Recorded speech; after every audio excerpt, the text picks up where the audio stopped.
It's time to turn your life-challenging moments into life-changing messages. Welcome to the Power Lift Stories podcast, where we are interviewing women whose stories will leave you lifted up, fired up, and fueled up with hope, courage, and inspiration. We want to thank our sponsor, Powerful Journey, who helps women tell their stories, write their books, and building a profitable brand around both. Join the masterclass or the Speakers Academy at phyllisjenkins.com. That is PHYLLISJENKINS.com. Now here's your host, Phyllis Jenkins. What is your mission in life, and do you have a mission statement? Well, our next guest is definitely leaving an impact on the world. I am so excited today to introduce to some of you. She is no stranger to the Powerful Journey stage, and that is Tiffany, one of a kind Weaver. Tiffany, welcome. Hello, I'm so glad to be here. So happy to have you. And I mentioned the one of a kind, and you're wearing the shirt one of a kind.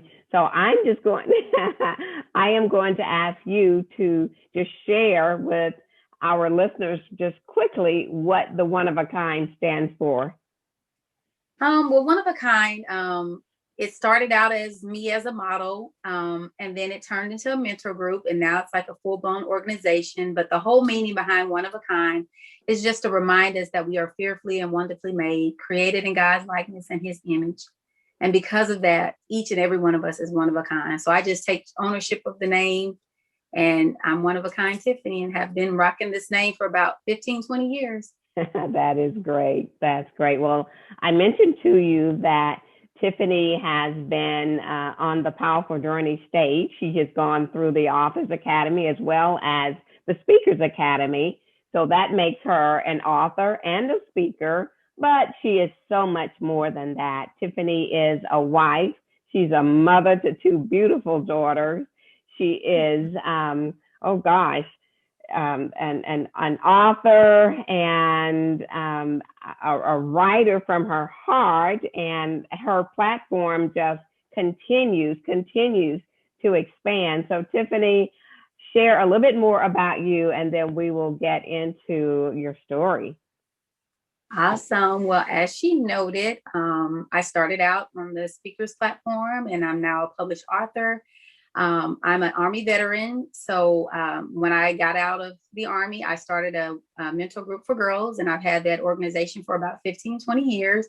It's normally volunteer services, me coming out of my own pocket, helping girls, inspire them, equip them, community service events. I do etiquette classes. I just kind of pull them in and inspire and equip them with whatever they need. And so I've been working with some of these girls. The program is kind of small now because most of the girls have gone on and they're in college, but it's so wonderful to see the girls that I have, pouring into their lives and to see where they are now. I'm a healthcare administrator. I went to school and got my double master's I think after I wrote my book and stood on stage with Miss Phyllis, I went ahead and finished school, what I started, and God told me to go back to school. So I finished school. I've been a Girl Scout adult volunteer for about 15, 16 years. So I'm still actively working in my community for over 20 years. Now I write, I thank God for Mrs. Phyllis's platform because I started writing when I was 9, and I kind of thought it was boring. So I went all the way around the world. I've modeled, I've acted, I've done a lot of things just to come back and realize that writing was my passion and my gift. So, just between July and December, I was able to finish 5 books. So I'm just so excited at what God's doing. And now I'm a part of her masterclass. It's just so much. I'm just so excited. I'm just so excited to be here. I'm excited and so very proud of all the great things that God is doing through you. And those young ladies that you've mentored although they've gone off to college, I know that there is a ripple effect of what you have taught them. And I'm sure that they are teaching others, even if they don't realize that that's what they're doing. So, And I see a lot of them because my daughter does hair. And so I still get to, I still get to pour into them. And so I'm excited about that because when they come to get their hair done, every opportunity to speak life or plant a seed in them, just to make sure their grades are up and they're doing what they're supposed to do and staying focused, is an honor and a blessing to me. So absolutely. Well, that comes natural with you, and that is certainly your assignment, part of one of the assignments that God has given to you, and you do it ever so well. So Thank you. Congratulations on that. Well, what I'd like for you to do is to, before you share your life-changing message with our audience, if you were to give it a title, what would that title be and why? Well, I'm going to keep it short and sweet. It's similar to the first story title that I used when I was on your stage. It's simple, just my story for God's glory. I think that's just the best way to sum up such a big story. Simply for his glory. Everything I've gone through is simply for his glory. So absolutely. Yes, very good. And that has continued to be our theme for the Powerful Journey Women's Conferences, My Story for God's Glory, because we all have a story. Yes, and that story is not for us. It's for us to share it and to impact those that need to hear it, but it's also for God's glory. And so, so very true. Well, with that said, would you please share your story? Absolutely. So I'm going to start by just kind of reminiscing when I first attended one of your conferences. And I've been in church my entire life. So I have been to so many conferences and so many events. But what stood out for me most about your conference is you poured into us. You gave us application, but then there was that move towards action.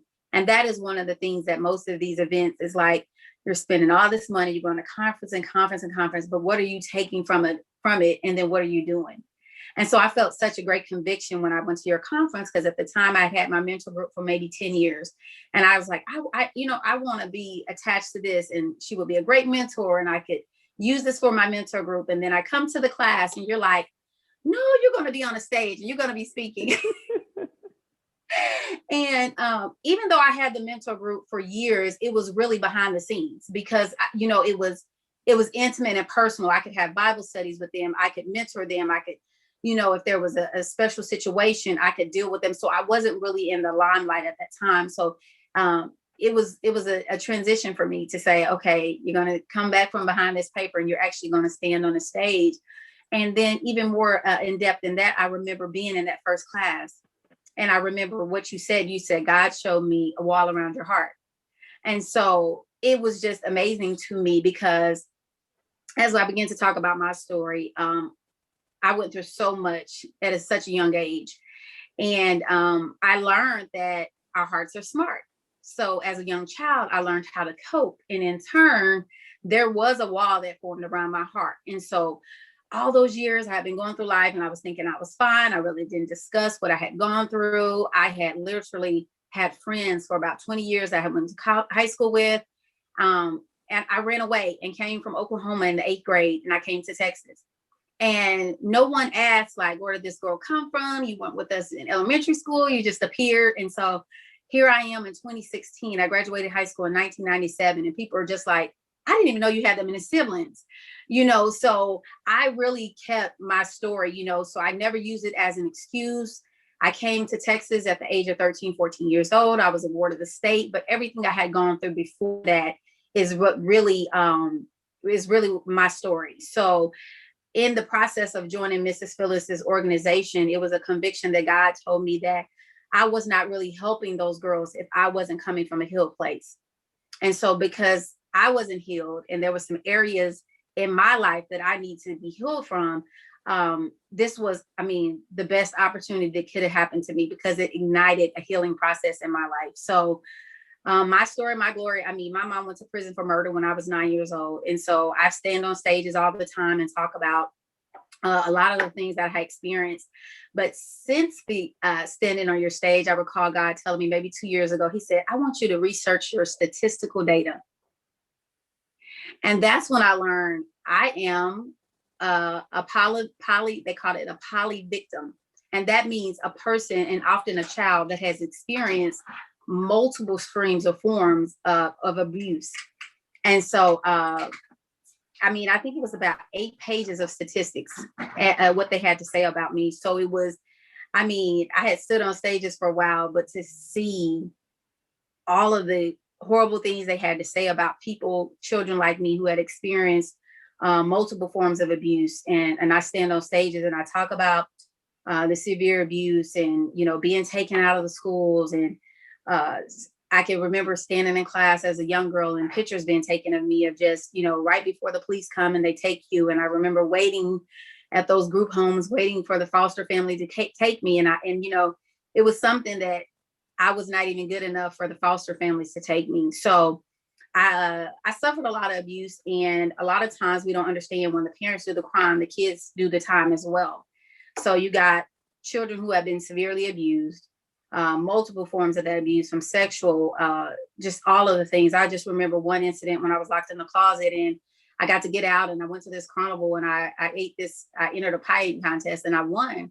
And for years, I was so ashamed to talk about it because people use that in my family and my friends to talk about, when I won, my face ended up on the Feed the Hungry Network billboards in Oklahoma. So as people were driving down the streets, it was my image, of this little girl with, blotches of hair missing, eating this pie. And so it just added to a lot of the turmoil that I had experienced. But until I came and joined Mrs. Phyllis's organization, I thought I was okay. But God really, through her process, showed me that he really wanted to heal the little girl that had died inside of me. And so anything that you could think of bad, I don't remember a good day before the age of 9, I experienced it. And so I'm just thankful now to be at a place where I can speak. I can help these young girls, because anything they probably have experienced, molestation, rape, early on, I was diagnosed with cancer because of the abuse. And so you can imagine a young girl like me, I felt cursed majority of my life. Of course, there was the multiple suicide attempts because of everything that I was going through. And so every time you felt like you moved forward, here it is, your past coming back to remind you of your past. And so I remember that diagnosis, but what I remember about it is that I never accepted it. I just kept praying to God that he would allow me that opportunity to be a mother. That was just the main focus. It was just like, so I didn't understand the chemo, and that I just understood, like, I'm not going to be a mother. And I just remember rolling into Parkland that day and then being rolled back out. And they said they didn't know what happened. And so now, as Ms. Phyllis explained, I have 2 beautiful daughters, and I don't take that for granted. So I'm just, now I'm just thankful to be speaking and helping young girls from a healed place, because now that I'm healed, I can be authentic. I can be bold. I can be transparent. I can love you, but I can also give you the raw, authentic truth, because I have come from a healed place. And so now, I can talk to these girls about anything. And I'm just thankful to have these relationships, the relationship I have with my daughters, where they come to me and talk with me and they tell me they love me because I didn't experience that. So everything I'm really experiencing as a mother with my children is something I never got. And I do not take that lightly at all. It's an honor and a blessing to be a mother. And I'm just thankful that I don't look like what I went through. That's what I was about to say. There is either a song or Yeah. a phrase that people, that you don't look like what you've been through. But you said something that stuck with me just now. You said to parents, they do the crime, but the children do the time. If you were to speak to a young lady right now who is doing the time because parents have committed a crime or have done the crime, especially now, Tiffany, in the middle of a pandemic, there's so many young women that are hurting. What would you say to her just right now, from what you've experienced? Well, I always tell the girls, if I can, you can. You know what I mean? Because I am the just a walking billboard of just everything that can go wrong and that could be wrong. And when I look at statistics and they say I'm not supposed to be in my right mind, and statistically, I'm supposed to abuse my children, and statistically, I was supposed to end up in prison. I just look at that and I just say, I mean, when I think about what happened to us, and then my aunt Tiki and her 11 kids, and she was only 25 years old. So she had 11 kids because my mom had 7 and she had 4. And I just think, I'm so grateful for everything that I've gone through. So for those that are experiencing that, I just want you to remain hopeful, because I am living proof that if you stick with God, I'm not just saying just stick it out there with someone else, but if you stick it out with God and you truly surrender your life to God, He can turn it around. He can give you a new perspective. I mean, because I remember always thinking I was cursed and life was always bad. And every time I tried to move forward, and God had to give me a new perspective, because He had to say everything that could have happened, it didn't. You didn't lose your mind. Yes, you were left alone, but this didn't happen. So sometimes you have to look at, even in the midst of the bad, just like we just had a week last week that was crazy. You got to be able to look at the good from it. You know what I mean? Yes. And for those of you that are listening to this, and perhaps you're in another country or another state and don't know exactly what Tiffany is talking about, those of us who are in Texas and even Louisiana experienced a week of very cold temperatures for our area, and electricity power turned off. The grids couldn't handle it. Water turned off, because frozen, and pipes bursting. Just so much happened last week. And so, yes, Tiffany, we are so very grateful to God for bringing us through that last week. Absolutely. And you've mentioned God over and over again, and you talked about your childhood. Who introduced you to God? Well, I'm going to say, I always say, I tell my mom, I thank God that she always sent the church. Like when the church bus came, she didn't go to church, but she made sure we were on the church bus. And so, that was one of the things when I couldn't sleep at night, because I don't remember sleeping well at night. And I remember my aunt telling me that I used to beat my head and rock my leg at the same time. So it was just this constant, I guess, being used to being beaten, and then you're trying to rock yourself.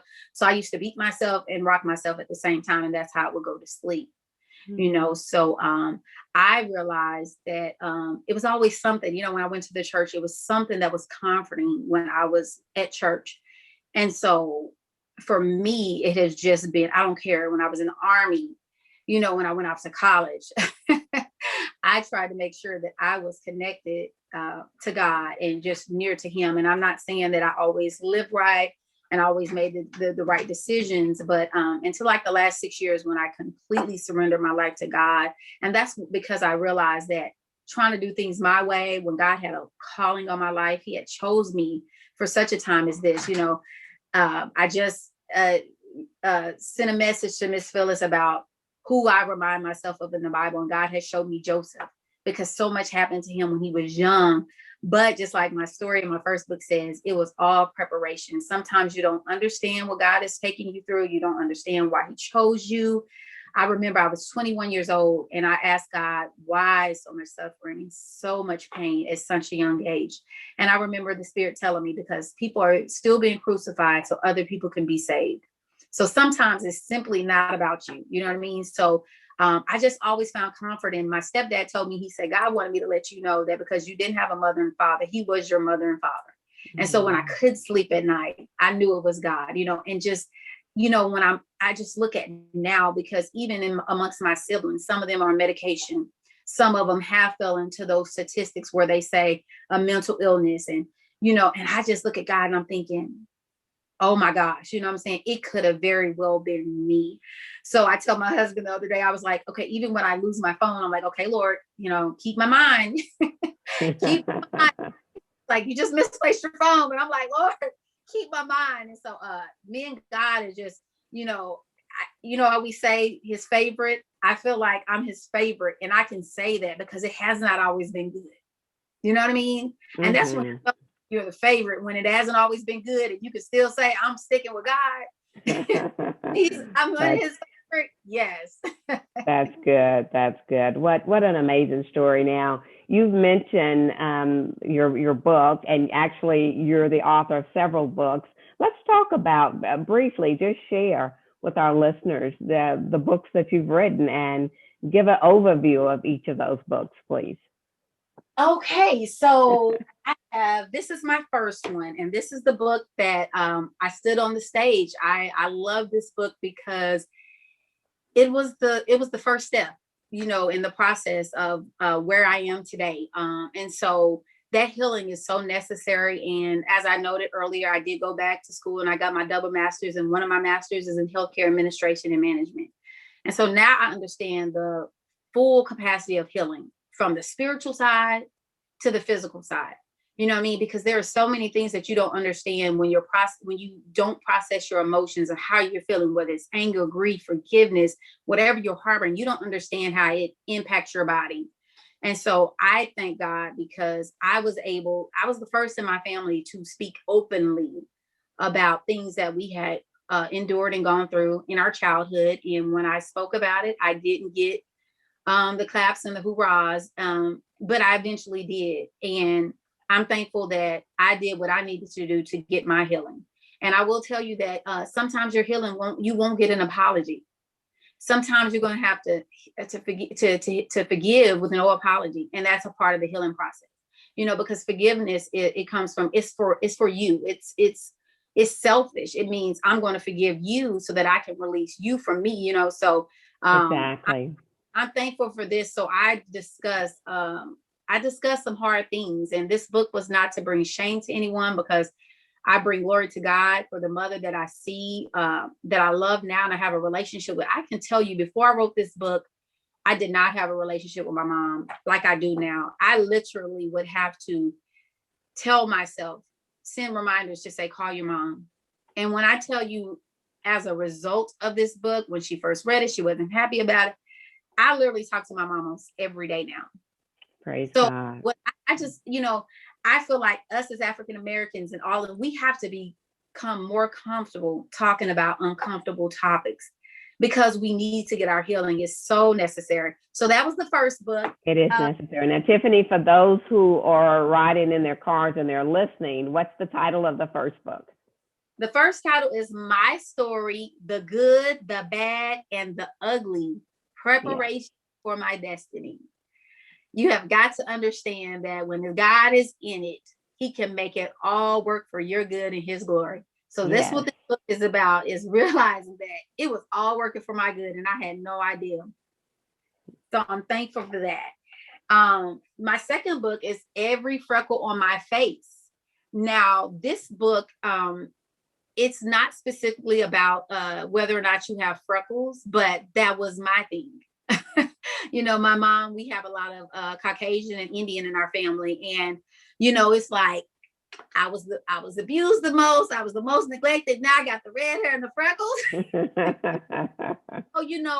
I know my daughters have freckles, and I know as an African American having freckles, it was just even all races that I know that have freckles. I talk to kids all the time and they tell me they don't like them. And so we're living in a time where they're telling kids that, every time you look at something, it has to be bigger. It's not enough. Your body parts, your hair, they're trying to. And this book is simply to let the kids know, anyone who reads this, from every freckle on your face is where it's supposed to be. Every hair on your head is where it's supposed to be. If you have red hair and your cousin has, your sister has straight hair, that's the way God had intended. And our children need to know they are exactly who God created them to be. They don't need to try to go change anything. They don't need to fix their nose. They don't need to they're exactly who God created them to be. So this is what this book just teaches you to embrace, whatever it is. If it's freckles, if it's red hair, if it's a mole, it's exactly where God intended to be. So don't try to change anything. So I love going to schools and talking to the kids about it, because they really get it. They get it. Like, because most people say, well, I don't have freckles. I said, but that's not what the book, is about. And I love being very creative. So I gave like a poem in the book, and then I gave a short story. And then there were viewers who submitted pictures. I even had a person who submitted a dog with freckles. And so I like to write and give people extra, in everything that I write. Yeah. I have if you go on my website, I was a part of a collaboration. I don't have that book right in front of me, but it was a book called A Rose Is Still a Rose. And it was just testimonial stories of women talking about, the fact that it's just like they say that thing with the dollar bill, $100 bill, you can crumble it up, you can throw it on the ground, but it's still $100 bill. So it doesn't lose its value. So it's the same thing with a rose. We get rained on, our petals change, but at the end of the day, still a rose. So I love being a part of that project. And then this project, I'm not saying she was a gold digger, was a book that God gave me a title. I wrote this book in like 24 hours. Wow. And it's amazing because I don't know about you, Miss Phyllis, but sometimes God gives you a title and then the story. And if you like me, you have a life full of stories. Yes. He just has to give you titles for them. So this story was already inside of me, but it was so amazing. The title is not the way it appears, but the message is simple. The devil knows our weaknesses. He knows your weaknesses. And I often talk about, it's just like if you've been sober for 20 or 30 years, and then here comes a tragedy. You're in an accident and you lose a loved one. And isn't it amazing how here comes that alcohol or that buddy that wants you, and you're thinking, I've been sober for 20 years. But we just have to keep in mind, just like I was saying, that being a Christian and being saved is a choice. We have to make the choice every day that we're going to get up, we're going to serve God, and one thing for me, I have to let people know this is not easy. I have gone through some things, and I have affirmations on my window, on my mirror. When my husband came, he was just like, what is this on your mirror? I said, you don't understand. We have days, I have days where the enemy tries to creep in. He tries to remind me of my past, and I have to remind him of his future. So this is something every single day that, we're reminding ourselves that we're beautiful, we're smart, we're important, we're fearfully and wonderfully made. Because it's not easy. Because I do have days. So really with this story, it's a good read. It's just reminding you to stick with God and to be aware of the distractions and the different things that the enemy uses. For me in the book, one of my weaknesses is that I attracted men with money. I wasn't a gold digger, but every time I went somewhere, I had these crazy stories where people were always trying to present themselves with money to me. And then finally it came a time where God was saying that if you're relying on them, then you're not completely trusting me. So I had a encounter where after I wrote the book, you think, oh, I'm running with God and everything is fine. That's not it. I stood on a stage, I spoke, and I wrote the book, and it was like life happened again. My landlord sold my property right from underneath me. Me and my children were homeless. They're in school. I'm in grad school. Then I get a medication error. I'm at the doctor and they tell me they sent the wrong medicine. So I'm in the hospital, and then my car started working all at the same time. And of course, who calls me? My millionaire friend. And God's like, are you going to trust me? Are you going to trust him? And so that was at the point that I realized that I could no longer accept money and gifts and trips. I had to truly trust God. And when I tell you he is better and bigger than any sugar mama, sugar daddy, any gift, any trip, because sometimes those dates, we watch enough on the ID channel. Sometimes these dates, that gift, that trip is not worth it. And there are people that are losing their lives because they really didn't like him and they wanted the trip and they wanted the gift. So the message is just, the devil knows your weakness. Stick with God, choose God. He's just amazing. And when I decided to trust him completely, he opened doors. When I tell you, he will use people that you don't even know to be a blessing to you.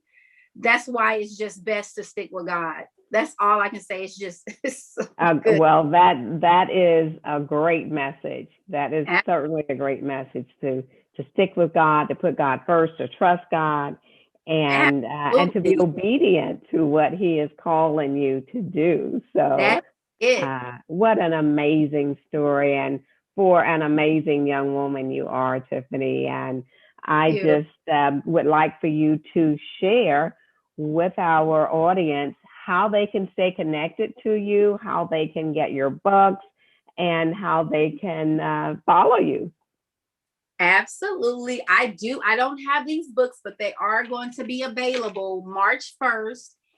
You can go on my website. I'm working on a very big project. And as you can, well, a big project. And so we got Dear Light Skin, Dark Skin. It's an adult book. And then it's also a children's book. And so what we are trying to do is overcome some of the race issues within our race. So the Dear Light Skin, Dark Skin is a colorism issue. And if you learned anything about me in this, I am just big on healing. I'm big on doing things that can help people. And I truly believe that one of my favorite prayers is a serenity prayer. And it's just simple things you can change or you can control. Those are the things that you should change and control. And I really believe for African Americans, we cannot change another race, but we can begin within ourselves and within our race. So I'm truly excited about this project. Everything from the books. I help college students with essay writing for college, for scholarships. I have several different curriculums for my mentor program that I've had for years. I have a curriculum for going to college for free, which teaches young people and their parents on how they can go to college for free. All of this information can be found on my website, www.oneofakindta.com. You can click on information, bio, books, and if you want to contact me, there's a contact me page. You can just fill out that information. I do ghostwriting, I do freelance writing. Any way that I can be of service to you, your daughters, your children, anybody, I'm willing to help. I've done it for years. And I just look forward to assisting and continue to assist anyone that I can. So great. So much greatness going on here.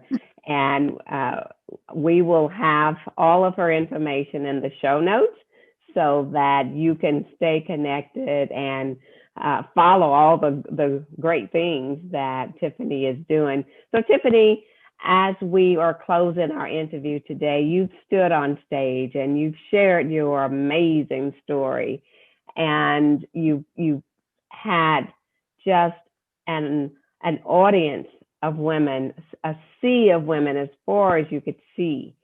And they stood on their feet. They gave you the biggest applause, but now they've left to return to their vehicles. You're still standing on stage and the curtains close. You now turn to walk away to go to your vehicle. What 3 main points do you hope that every woman walked away with? Oh, just 3. No, but seriously, I would say to die empty, to die free, and not to allow what you go through to make you bitter, but to grow through it and become better. Die empty. We know Dr. Myers Monroe just encouraged. I mean, Miss Phyllis talks about this all the time about the graveyard and the cemetery being the richest place on earth, because we're so full of gifts and ideas and vision and talents. And then we're dying and taking them to our grave. But I think it's important to die free. Maya Angelou tells us she knows why the cage bird sings. And so in order to be free, you have to be healed. In order to be healed, you need to be able to forgive and let go and do whatever you need to do to get your healing, whether it's write it out, write a book, go to the person or the family member or loved one that's, whatever it is, just get your healing so that you can die free.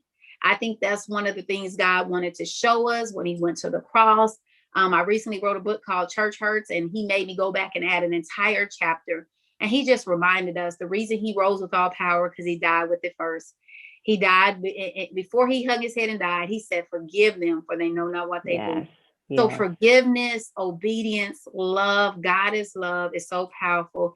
And then after you've gone through it, I've gone through a lot of stuff, but I just thank God that I can smile. It didn't allow me to remain bitter. I hear people all the time that I learned my lesson and I'm not going, and then they're just bitter.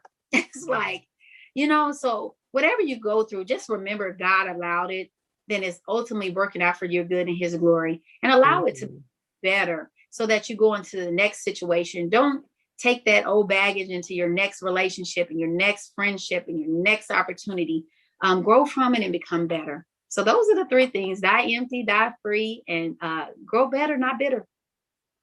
Wonderful. Love that. Love that. And you've heard it today from Tiffany Weaver, one of a kind, and just an amazing young woman.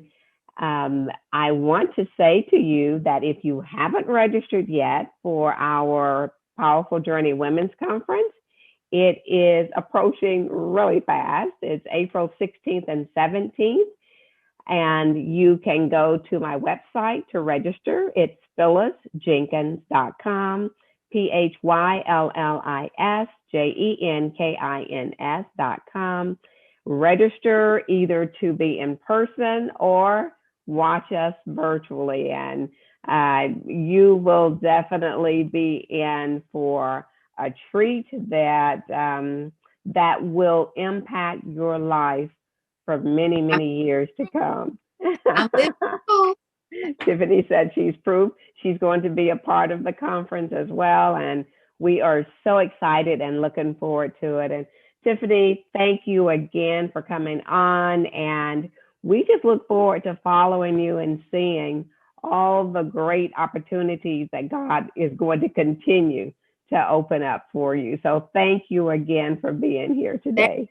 Thank you. Are welcome, and we will see you next week.